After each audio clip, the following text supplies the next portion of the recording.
नमस्कार, knocking-news.com में आपका स्वागत है। मैं हूं गिरिजेश वशिष्ठ। आज मैं आपके साथ में एक ऐसी चीज़ शेयर करने जा रहा हूं जिसको केजरीवाल भी इतने समय जेल रहने के बावजूद छिपाने में लगे रहे, किसी से जाहिर नहीं किया और बाकी लोगों को तो बताना ही नहीं था। आखिर केजरीवाल को जेल क्यों जाना पड़ा? क्या भ्रष्टाचार के कारण जाना पड़ा, या जैसा वो कहते हैं कि भ्रष्टाचार उन्होंने किया ही नहीं, उनको झूठा फंसाया गया? तो उन्हें झूठा क्यों फंसाया गया? दरअसल जो कुछ आप देखते हैं राजनीति में वो सतह की चीज़ें होती हैं, लेकिन जो अंदर चल रहा होता है वो कुछ और चल रहा होता है। सरकार आपको कुछ और बोलती है, अंदर कुछ और कर रही होती है। जैसे कि आज गडकरी जी पुलिस के ट्रैफिक चालान और एक्सीडेंट के आंकड़े लेकर खड़े हुए हैं। कौन से राज्य में ज़्यादा ट्रैफिक होता, वो दुर्घटनाएं होती हैं, कौन से राज्य में क्या होता है। यही गडकरी जी हैं जिन्होंने ट्रैफिक के चालान 10 गुने से ज़्यादा कर दिए थे। 25-25, 35-35 हज़ार के चालान हो रहे थे और ये कहकर किए गए थे कि लोग लापरवाही से गाड़ी चलाते क्योंकि चालान कम है तो अब दुर्घटनाएं घट जाएंगी, लगातार बढ़ी हैं। लेकिन मकसद क्या था? नोट बटोरना। आज हम समझेंगे कि अरविंद केजरीवाल शराब नीति के कारण जेल क्यों गए और कौन सी गलती थी जिसने उनको बीजेपी की आंख की किरकिरी बना दिया। बहुत सारे सोर्सेज ने अंदर से जो इसमें घुसे हुए लोग हैं, हरियाणा के, यूपी के और दिल्ली के भी, उनसे मिली जानकारी के आधार पर यह विश्लेषण मैं आपके सामने रख रहा हूं। कहीं मत जाइए, चैनल को सब्सक्राइब कर लीजिए, मैं भी हाजिर होता हूं।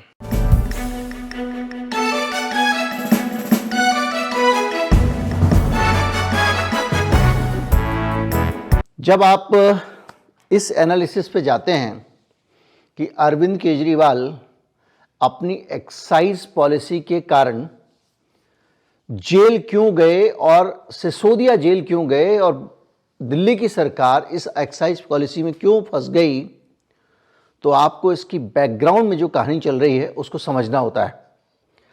समझने के लिए ज़रूरी है कि अरविंद केजरीवाल ने एक ऐसा रास्ता अपनाया था, एक ऐसा पॉलिसी चेंज किया था जो मौका आने पर दिल्ली की किस्मत भी बदल सकता था, लेकिन बीजेपी के दो बड़े राज्यों के लिए मुसीबत का सबब था। इधर उधर न जाते हुए सीधे समझते हैं कि आप सब जानते हैं, अच्छी तरह जानते हैं कि राज्यों में शराब का कारोबार किस तरह से पूरा एक मजबूत माफिया कंट्रोल करता है और वो सीधे सरकारों से जुड़ी हुई पार्टियां और दूसरे लोगों को अलग अलग तरीके से पॉलिटिकल फंडिंग से पौवे इलेक्शन के लिए उपलब्ध कराना हो, वो ऑबलाइज करता रहता है और सत्ता और सिस्टम पे उसकी बड़ी पैठ होती है, यहाँ तक कि वो कई राज्यों की नीतियों में भी उठापटक करता है।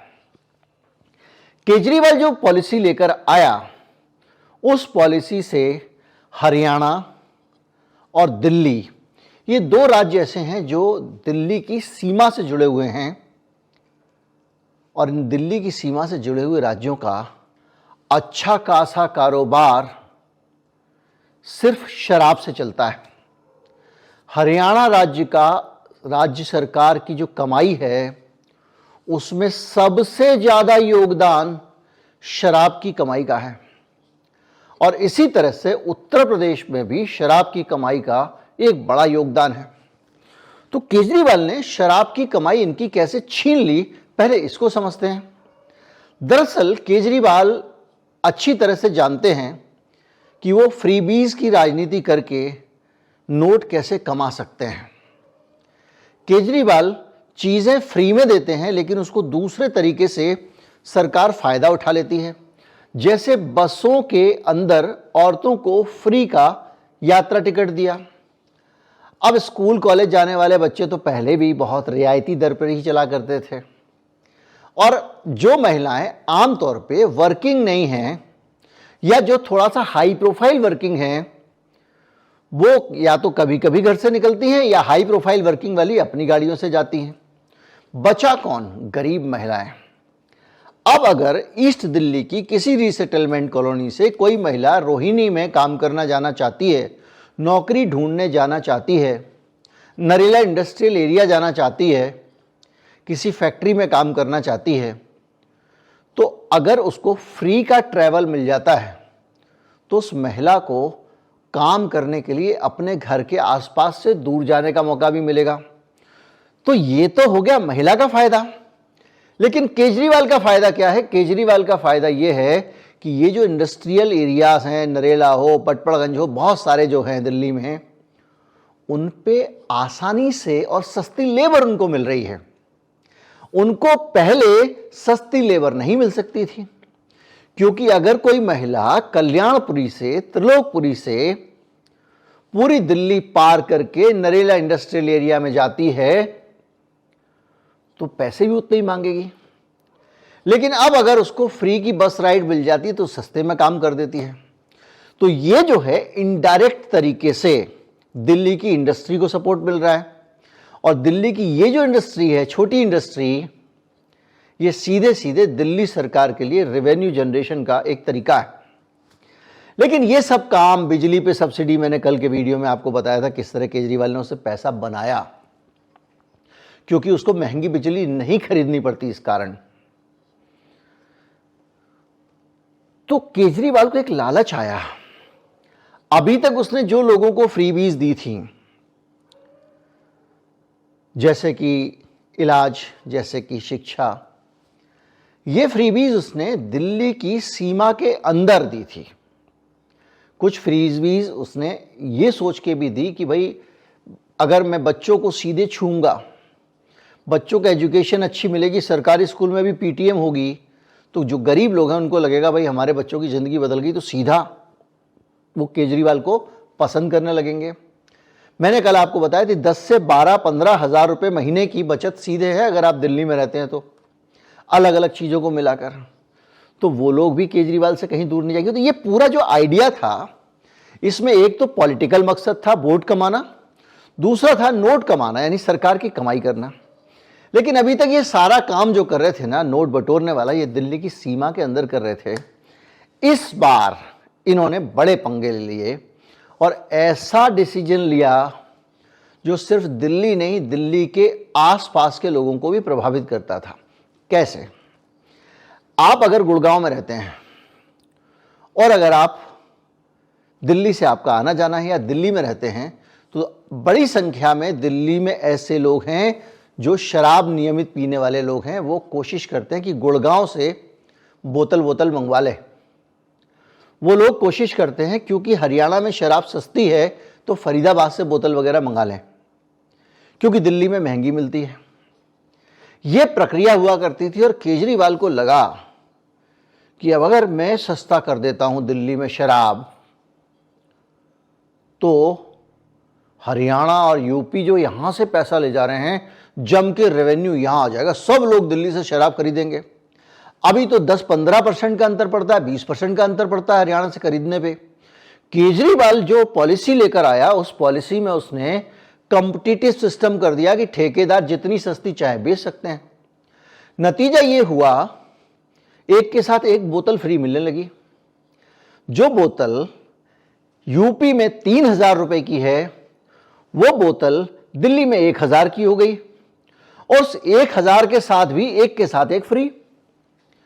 तो क्या हुआ कि जो उत्तर प्रदेश और हरियाणा के बहुत सारे लोग जो शराब के उपभोक्ता हैं, बेवड़े जो लोग हैं, पियक्कड़ हैं, या जो भी कहें आप, मतलब शौकीन लोग हैं, उन्होंने इतना बड़ा अंतर होने के कारण दिल्ली का रुख करना शुरू कर दिया। अब समझिए कि इससे किस तरह से जो दोनों राज्य की सरकारें हैं उनके पेट पर लात पड़ी। मैं शराब माफिया की बात नहीं करूंगा। ये अंडरस्टूड है कि जब रेवेन्यू में उठापटक होता है तो उसका सबसे बड़ा जो लाभार्थी होता है वो होता है जो सरकार के नज़दीक का माफिया होता है, जैसे शराब माफिया।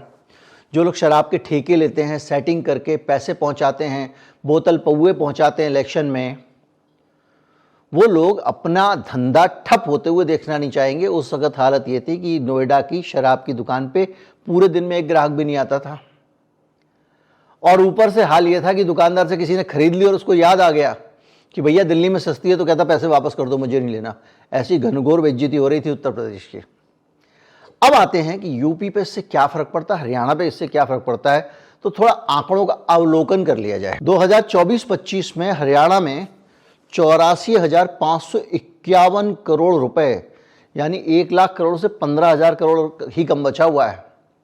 इतना रेवेन्यू उसने अपने सोर्स से कमाया, सिर्फ शराब से। आप इससे लगाइए कि जो दुनिया भर के उनके पास टैक्स आते हैं, स्टेट जीएसटी वीएसटी, उन सबसे ज्यादा कमाई हरियाणा शराब से करता है। उत्तर प्रदेश जो है वो भी 23-24 में कोई 22,000 करोड़ रुपए सितंबर 23 तक कमा चुका था। सितंबर 23 तक 22,563 करोड़ रुपए की कमाई कर चुका था। यानी यूपी में नंबर 1 कमाई नहीं है, लेकिन तीसरा चौथा नंबर यूपी में भी एक्साइज के जरिए होने वाली कमाई है। यानी ये दोनों राज्य काफी हद तक शराब की कमाई पर निर्भर हैं। अब इन दोनों राज्यों में भी आप थोड़ा सा डीप डिगिंग करेंगे तो आपको पता चलेगा कि सबसे ज्यादा रेवेन्यू उत्तर प्रदेश में 4 जिलों से आता है। नोएडा, गाजियाबाद, मेरठ और आगरा। यूपी का जो एक्साइज का रेवेन्यू है, जो शराब के जरिए उत्तर प्रदेश सरकार कमाई करती है, या जितनी शराब बिकती है यूपी में, उसमें आधी शराब इन 4 जगहों पे बिकती है। गाजियाबाद यूपी, गाजियाबाद, नोएडा, आगरा और आपका मेरठ। और ये चारों जो हैं बहुत दूर नहीं है दिल्ली से। आपका आगरा जो है उसकी सीमा, आप आगरा अगर स्टेशन से स्टेशन मिलाए तो भी 100 किलोमीटर है, अदरवाइज 60 किलोमीटर दूर। जैसे ही फरीदाबाद पलवल खत्म हुआ, मथुरा लग जाता है। मेरठ कुल 60 किलोमीटर है और नए एक्सप्रेसवे बनने के कारण रास्ता बच गया 40 मिनट का। यानी कोई आदमी वहां से आए और 4 बोतल ले जाए तो आने जाने का खर्चा वैसे ही निकल गया आराम से। और गुड़गांव, फरीदाबाद हरियाणा में नंबर 1 है। हरियाणा के गुड़गांव, फरीदाबाद और नारनौल, ये तीनों भी दिल्ली के पास पड़ते हैं। तो हुआ ये कि गंगा ऐसी बहने लग गई कि भैया चलो, पहले 10-20% का अंतर हो तो समझ में आता है। यहां पे चौथाई और आधे से भी आधे रेट में, एक के साथ एक तो फ्री है पहले, और इन राज्यों से 40%, 50% कम दाम पे है। यानी चौथाई दाम पे शराब मिल रही है दिल्ली में। अब केजरीवाल ने यह सोचा कि इस तरह करके मैं इन राज्यों की जो पड़ोसी जगह हैं उनकी सारी रेवेन्यू को इकट्ठा कर लूंगा। दिल्ली में खूब सारा टैक्स आएगा तो फिर मैं और नई नई चीजें जनता को फ्री दे दूंगा, तो मेरा अखंड राज्य हो जाएगा सदियों सदियों के लिए। लेकिन जो लोग शराब के कारोबारी हैं, उनकी जड़ें सिस्टम में बहुत गहरी हैं। वो सरकारों को भी इन्फ्लुएंस करते हैं, और सरकारों को इन्फ्लुएंस करने के अलावा कोई भी सरकार पैसे की रोकड़े का नुकसान नहीं उठाना चाहती। यूपी में भी मैंने बताया आबकारी की कमाई नंबर 1 इसलिए नहीं है क्योंकि यूपी में रियल एस्टेट से सरकार को बहुत पैसा मिलता है, रजिस्ट्री वगैरह से। और ये जो मेरठ हो गया, गाजियाबाद हो गया और नोएडा हो गया, यहां से बहुत रेवेन्यू उसके पास जाता है, इसलिए ये जो शराब का रेवेन्यू है नंबर 1 नहीं है। लेकिन एक बड़ी कमाई जो उत्तर प्रदेश सरकार की है, उस पर बैठकर केजरीवाल ने लात मार दी। और उस कमाई के हिस्सेदार कौन थे? वो लोग थे जो सरकार में गहरी पैठ रखते हैं। और इन राज्यों की अगर इतनी रेवेन्यू चला जाए तो इनका बजट गड़बड़ा जाएगा। 9 महीने एक्साइज पॉलिसी चली है और 9 महीने में केजरीवाल ने इनको रुला दिया। निश्चित तौर पे बहुत सारी बैक चैनल पे बातचीत हुई और केजरीवाल को ये कहा गया कि ये करने से पहले आपको सोच लेना चाहिए था पड़ोस के राज्यों के अंदर काम कैसे चले, क्योंकि कोविड से नया नया निकला था हरियाणा। बात करें, बहुत सारे माफिया हैं, मैं नाम लूँगा तो फिर इधर उधर हो जाएगा मामला। बहुत सारे हरियाणा में फैसले ऐसे हुए और बहुत सारे आरोप लगे, जैसे कि कोविड के दौरान शराब के प्रबंधन को लेकर बहुत आरोप लगे। यूपी में भी बड़े आरोप लगते रहते हैं। पॉन्टी चड्ढा जैसे बड़े बड़े शराब के माफिया यूपी में हुए हैं, वो जा चुके हैं दुनिया से, बहुत सारे मौजूद भी हैं। तो ये पूरा का पूरा नेक्सस इस पे लग गया। और दूसरा, केजरीवाल की समस्या ये है कि सबसे मिलके नहीं चलता है, कहीं पे भी भिड़ जाना है, कहीं पे भी झंडा गाड़ देना है। उसके बाद में बीजेपी के पास में कोई और रास्ता नहीं था सिवाय इसके कि केजरीवाल को टाइट कर देती चोटी। क्योंकि अगर ये सिलसिला चलता रहता तो दिल्ली में तो बहुत कमाई आ जाती, बहुत सारा टैक्स आ जाता, और केजरीवाल उस टैक्स के बड़ी जरिए दिल्ली में अपनी परमानेंट पकड़ बना लेता। होने दो विकास, बनने दो पुल, स्कूलों को कुछ और दे दो, माताओं को कुछ और दे दो, तीर्थ यात्रा में और लोगों को भेज दो, महिलाओं को कुछ और पैसे दे दो, बिजली थोड़ी और सस्ती कर दो, फ्री में दे दो, पानी सस्ता कर दो, सरकारी अस्पतालों में इलाज और दे दो। तो ये सब करने के लिए उसके पास बहुत सारे पैसे आ जाते हैं। और ये पैसे आने का मतलब ये है कि आज भी उसने जो फ्री दिया है, उस फ्री के चक्कर में, उस फ्री के चंदन को घिसने घिसते घिसते घिसते जनता ने ऐसा संदेश दे दिया है कि अब आप कहीं भी चले जाओ, छत्तीसगढ़, मध्य प्रदेश, कर्नाटक, राजस्थान, महाराष्ट्र, बीजेपी जहां जा रही है, कांग्रेस जहां जा रही है, केजरीवाल की ये मुफ्त की रेवड़ी वाली योजना, इसको मोदी जी कहते हैं रेवड़ी बांटने वाला, इसी योजना को बेच रही है और उससे उसको सफलता मिल रही है। तो ये आदमी तो पहले ही इतनी सारा चला रहा, और पैसा अगर ये यूपी हरियाणा की सारी कमाई इकट्ठी कर लेता, अगल बगल की दुकान के सारे ग्राहक इधर आन दो, वो 2 रुपये में बेच रहा, हम 1 में बेचेंगे, और वो भी ऐसी चीज जिससे मेन कमाई है जो, तो उन दुकानों को बर्बाद होना था। उस दुकानों को बर्बाद नहीं हो रहा था, उन दुकान से जुड़े हुए बहुत सारे लोग थे जो बहुत खिलाड़ी थे, वो भी बर्बाद होने वाले थे। तो जानकारों का कहना ये है कि ये जब मामला आया तो केजरीवाल ये भी स्वीकार नहीं कर सकता था कि मैं शराब की बहुत बिक्री बढ़ा दे रहा हूं, तो लोग कहते दिल्ली में तुम लोगों को शराबी बना रहे हो। भारतीय जनता पार्टी ने बहुत सारे होर्डिंग भी लगा दिए थे कि ये लोगों को शराबी बना रहा है। तो ये कह भी नहीं सकता था कि हम शराब का रेवेन्यू बढ़ा के और इन लोगों की रोजी रोटी छीन रहे हैं बगल वाले राज्यों की। और उधर बीजेपी भी नहीं कह सकते कि हम इस वजह से, तो इसलिए उसके बाद ये रास्ता निकाला गया कि इनको करप्शन के मामलों में लपेटो। एक साइकिल स्टैंड का भी ठेका दिया गया था ना उस दौरान, कोविड के दौरान। रेलवे का पार्किंग का भी ठेका दिया गया था। तो उन सारे ठेकेदारों को लॉकडाउन लगने के कारण उनका काम धंधा नहीं चला था, तो उनकी लाइसेंस फी या तो माफ कर दी गई थी या उनको कॉन्ट्रैक्ट उनका बढ़ा दिया गया था। लेकिन दिल्ली में जब केजरीवाल ने शराब के ठेकेदारों की ड्यूटी माफ की, उसी को ग्राउंड बना लिया गया।